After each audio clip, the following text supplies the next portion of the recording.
deep, earthy flavours infused with hints of galangal, lemongrass and truffles. Here's my version of Ayam Buah Keluak. Hey folks, welcome back to another episode of Wok Wednesdays. It's Cher here at School of Wok, London's premier Asian cookery school. Today we are going to be making some potentially dangerous food here. It's Ayam Buah Keluak. If you are familiar with Indonesian or Malaysian or Singaporean food, it is kind of like a dish that's cooked with chicken, therefore ayam, and buah keluak, that's the name of the seed from which we will get some really interesting good stuff out of. So the buah keluak, it's the important bit here, and we do have to make sure that we're all clear on this, okay? This is potentially dangerous if you don't prep it correctly. So this is the buah keluak. It's literally the seed of the pendulum tree. When you get it from a hopefully trusted vendor or dealer, they will have fermented it for 40 days underground to draw out the cyanide that's actually in the seed itself. So I've given these a quick wash, as you can see, just to wash off any kind of dirt. You can see the difference there between the unwashed and the washed seeds. You need to then soak it in clean water for a week. And what this soaking does is the water continues to draw out the toxins, and you need to be changing this water every day. That is how you prep your buah keluak. If you're not sure, don't do it. These ones have been soaking for a week now. You can actually see the difference in terms of the color. So these ones are much darker compared to the ones that are not been soaked. So that's how you can tell the difference. To prep your buah keluak, or to get the meat out of the actual seed itself, you have to go look for the lip of the seed. So you can literally see it kind of looks like a lip. So just kind of crack it open, aim for the lip, and then what you do is you simply just take away or remove the hard shell. And what I usually do is I literally just go in with the end of a teaspoon and then just kind of push out all of that meat. And you might be wondering what does it taste like, and why go through all that trouble? It's like a really rich soy sauce, if you know what I mean. Really rich soy sauce. And after you've gotten all of that meat out from the seed, we're just going to pound this up briefly in the mortar, but just kind of breaking it up so you get like a really kind of a mushy paste. I'm going to take about half of the mixture. The other half I'm just going to keep in the mortar because that's going to go into our curry later on. So with this other half of the mixture, get a little bit of either pork or prawns. I kind of like a combination of both. So a bit of a surf and turf special. So in goes some really finely minced prawns, and I'm just going to get in about the same amount of pork mince in there as well. And then you just kind of give it a really good stir, mix that all up. And then once that is done, we will just then get the mixture back into the shells of the seeds. You basically just want to stuff it as full as you can, as much as possible, get everything into the shells. And then the shells will just go into a curry later on. I call it a curry, but really the whole dish is just called buah keluak. Alrighty, so we are just going to work with the rempah right now. Rempah, spice paste, so important. It forms the basis and the soul of the entire dish, okay? Besides the buah keluak. So I've got some little baby shallots, so Southeast Asian shallots, so about sort of, I don't know, 10, 15. It's all agar-agar. You know, agar-agar, it's like the word that we use in Southeast Asia. It's just like roughly, you know, you just kind of eyeball it, a little bit of this, a little bit of that. Lemongrass is finely chopped, some galangal as well to go in. Got some kunyit, which is your orange turmeric, obviously. Those can just go in like that. We've got about 5 candlenuts here. So candlenuts really kind of used more for their kind of like fatty content, really nice oily content. It does not have an aroma at all. There's not really much flavor or taste to it. It's really used for the fats to make your curry nice and rich. Some garlic as well to go in. some belacan, which is going to be your dried shrimp paste, Indonesian belacan. You can use Thai shrimp paste as well, doesn't really matter so much in this dish. And then some, well, a few, well, okay, quite a lot of dried red chilies, okay? So I have de-seeded them and they've been soaking in hot water for a few minutes. Just to kind of soften up the skin, you definitely do need to soak them. I think I did about 20 or 24. I mean, it's all really up to you how many you want to use, but these ones are not very spicy, so I just kind of, you know, go with it. I'm just gonna pour in all of that spicy juice from the soaking, and then I think we're all good to blitz now. Let's go.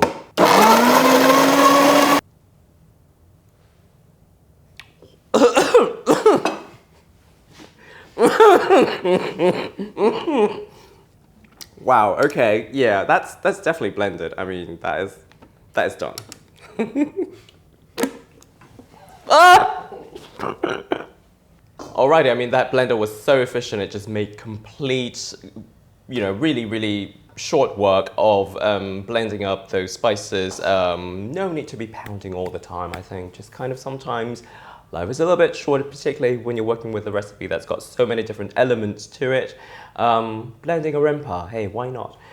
So, heating up my wok here, I'm just gonna get plenty of oil in there. I'd say about 100 mils of oil in there. We are going to be sort of shallow frying the paste, the rimpa. That is definitely got to be the first thing that goes in. Medium heat, not too hot, because with Malay food or Peranakan food, it's not so much the heat that, you know, Chinese people use to cook their food. It's definitely a little bit more of a gentler fry over a lower heat. Alrighty, so it's been a few minutes now, about 4 minutes or so over a medium heat, but you can start to see that the paste is ready for the next thing to go in, because you see all the bits of oil that started to come out of the paste. That's what we call the splitting of the paste. So that's a really good sign. Definitely want that oil to be kind of there before you get your buah keluak. Remember, we had left about half of the buah keluak mixed in the mortar, so that can now go in there. So just gonna briefly cook this off, mix it well with my paste. Oh, you can start to really smell that really dark, rich, savory yumminess. Oh, this is gonna be amazing. That's all really well mixed through, as you can see.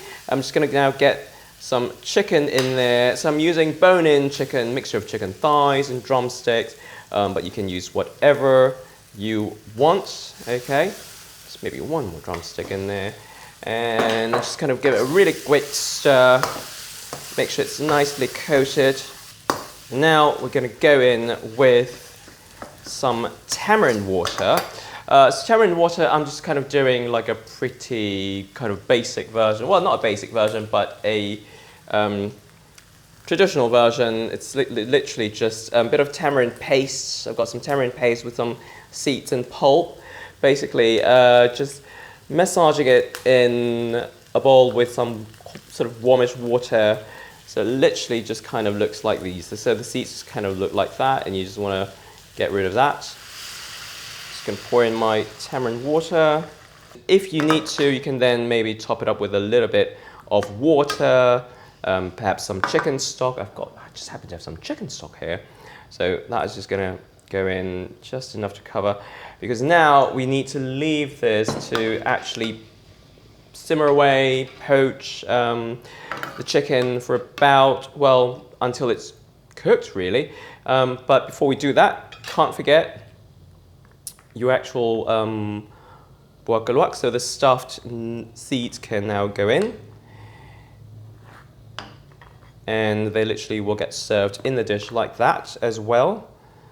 So everyone can have a bit of fun trying to dig out all of the lovely fling from inside the seeds, and then leave that to poach until the chicken's completely cooked through. So Chris has just very kindly reminded me of these two things that also need to go in. So I've got some lime leaves there, just kind of pop them into the dish, okay? And then just one bruised lemongrass, literally just bruised along the thicker part here, but left completely whole. And those can just go in as well. And that is pretty much it. Famous last words.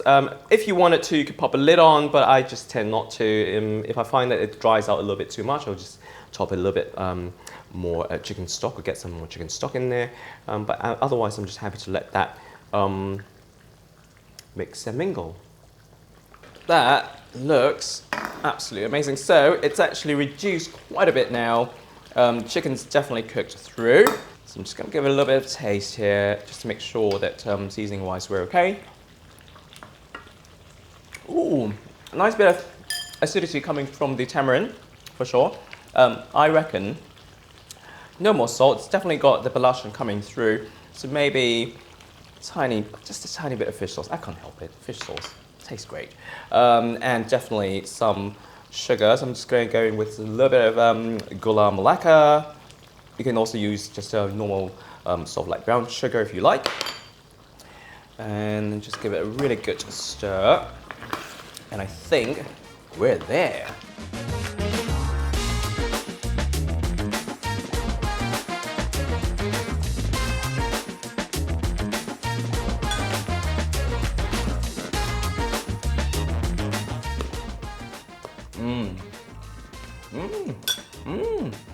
It's just like a blast of flavors, like from the prawns, from the pork, from the buah keluak, that truffliness, that earthiness. It almost feels a bit like really rich mushrooms, and it's just amazing, incredible.